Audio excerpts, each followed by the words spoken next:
नमस्कार, स्वागत है आप सभी का इंस्टार जो लाइव के टॉप न्यूज वीडियो में, जिसमें हम आपको दिन भर की सभी बड़ी खबरों से रूबरू कराते हैं। चलिए शुरुआत करते हैं आज के टॉप न्यूज की। उत्तराखंड का जोशीमठ धंस रहा है। शहर के मकानों में दरारें आ रही हैं। लोगों के सामने उनका घर संसार बचाने की चेतावनी है। जोशीमठ के हालातों को लेकर प्रधानमंत्री कार्यालय ने आज एक उच्च स्तरीय बैठक बुलाई। इसमें पीएम के सेक्रेटरी जनरल डॉक्टर पीके मिश्रा, पीएमओ में कैबिनेट सेक्रेटरी और सरकार के वरिष्ठ अधिकारी और नेशनल डिजास्टर मैनेजमेंट अथॉरिटी के सदस्य शामिल हुए। उत्तराखंड जोशीमठ के जिला पदाधिकारी भी वीडियो कॉन्फ्रेंसिंग के जरिए मीटिंग में मौजूद रहे। उधर प्रधानमंत्री नरेंद्र मोदी ने मुख्यमंत्री पुष्कर सिंह धामी को फोन कर इस मामले में जानकारी ली। धामी ने बताया कि पीएम ने कई तरह के सवाल पूछे, जैसे कितने लोग इससे प्रभावित हुए हैं, कितना नुकसान हुआ, लोगों के विस्थापन के लिए क्या क्या किया जा रहा है। प्रधानमंत्री ने जोशीमठ को बचाने के लिए हर संभव सहायता का आश्वासन दिया है। हिमाचल प्रदेश के मुख्यमंत्री सुखविंदर सिंह सुक्खू के मंत्रिमंडल का विस्तार हुआ। प्रदेश के राज्यपाल राजेंद्र विश्वनाथ अर्लेकर ने 7 विधायकों को मंत्री पद की शपथ दिलाई।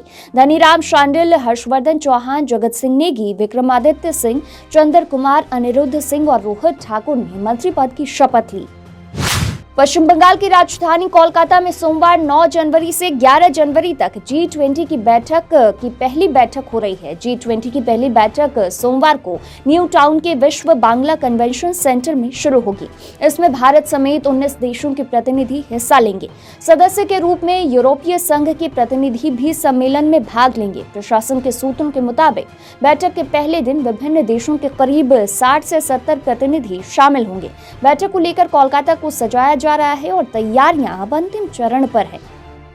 जम्मू कश्मीर के राजौरी में हुए आतंकी हमले के मामले में पुलिस ने 18 लोगों को हिरासत में ले लिया है। इसमें कुछ महिलाएं भी शामिल हैं।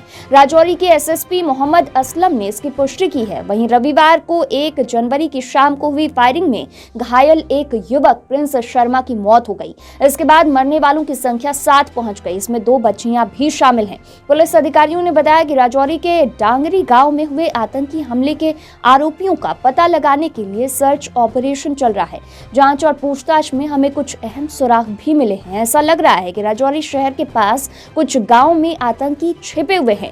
जांच सही दिशा में चल रही है। जल्द ही इस हमले की गुत्थी सुलझ जाएगी। पश्चिम बंगाल शिक्षक भर्ती घोटाला मामले में आरोपों का सामना कर रहे पश्चिम बंगाल के पूर्व मंत्री पार्थ चैटर्जी को सीबीआई की विशेष अदालत से कोई राहत मिलती नहीं दिख रही है।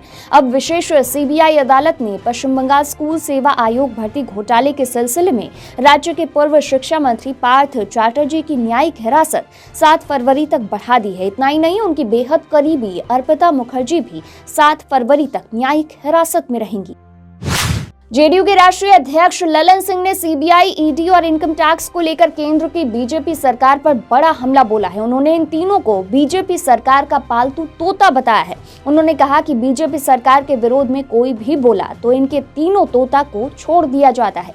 इससे हम लोग डरने वाले नहीं हैं। आगे उन्होंने कहा कि बिहार में महागठबंधन को लोकसभा चुनाव में 40 में 40 सीटें आएंगी। प्रशांत किशोर जनसुराज पद यात्रा के दौरान अक्सर ही मुख्यमंत्री नीतीश कुमार और तेजस्वी यादव को अपने बयानों से घेरते नजर आते हैं। इस बार बीजेपी ने पीके को उनके ही बयानों पर घेरा है। बीजेपी के प्रवक्ता और नेता निखिल आनंद ने रविवार को ट्विटर पर प्रशांत किशोर का एक वीडियो पोस्ट किया है। इस पर निखिल आनंद ने उनकी चुटकी लेते हुए नीतीश कुमार और प्रशांत किशोर को 2 जिस्म और 1 दिमाग बताया है। मुख्यमंत्री नीतीश कुमार ने ये कहकर विवाद खड़ा कर दिया कि बिहार में जनसंख्या नियंत्रण में सुधार नहीं आएगा क्योंकि पुरुष जिम्मेदारी नहीं लेते हैं, जबकि महिलाएं अशिक्षित रहती हैं। अब नीतीश के इसी बयान पर बीजेपी ने निशाना साधना शुरू कर दिया है।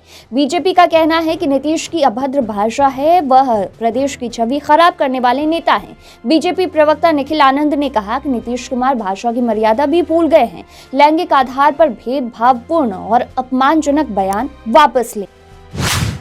रविवार को अभिनेता सुशांत सिंह राजपूत के बड़े भाई पूर्व मंत्री सह छातापुर विधानसभा के बीजेपी विधायक नीरज कुमार बबलू का बयान आया है।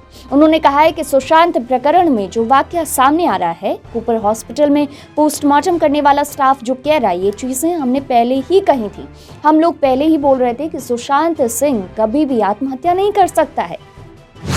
महिलाओं को लेकर ट्विटर पर अभद्र टिप्पणी मामले में सपा के आधिकारिक ट्विटर हैंडल संचालक मनीष अग्रवाल की गिरफ्तारी के बाद रविवार सुबह अखिलेश यादव पुलिस मुख्यालय पहुंचे। सपा प्रमुख और पूर्व सीएम अखिलेश यादव ने कहा कि पूरा पुलिस प्रशासन बीजेपी के इशारे पर काम करता है। बीजेपी के लोग हैं जो गलत भाषा का इस्तेमाल कर रहे हैं। पुलिस कुछ भी कर सकती है। दीपक यादव को जेल भेज दिया। बीजेपी के सरकार में न्याय की उम्मीद नहीं है। बीजेपी महिला के लिए क्या कर रही है? मुख्यमंत्री जी के जब शब्द खत्म हो गए तो पुलिस को आगे खड़ा करते हैं।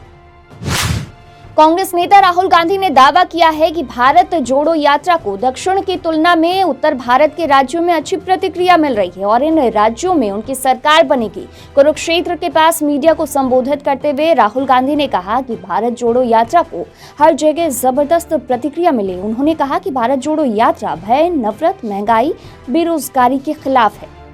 दिल्ली के कंचावला हिट एंड रन केस में मृतका अंजलि और उसकी दोस्त निधि को लेकर बड़ा खुलासा हुआ है। निधि 2 साल पहले आगरा कैंट रेलवे स्टेशन पर ड्रग तस्करी करते हुए पकड़ी गई थी। वहीं अंजलि का 6 महीने पहले तेज रफ्तार में स्कूटी चलाने की वजह से एक्सीडेंट हुआ था। इस दौरान वह नशे में थी।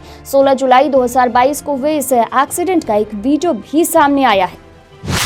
वर्ल्ड बॉक्सिंग चैंपियनशिप 2023 में नहीं खेलेंगी भारतीय महिला मुक्केबाज मैरी कॉम।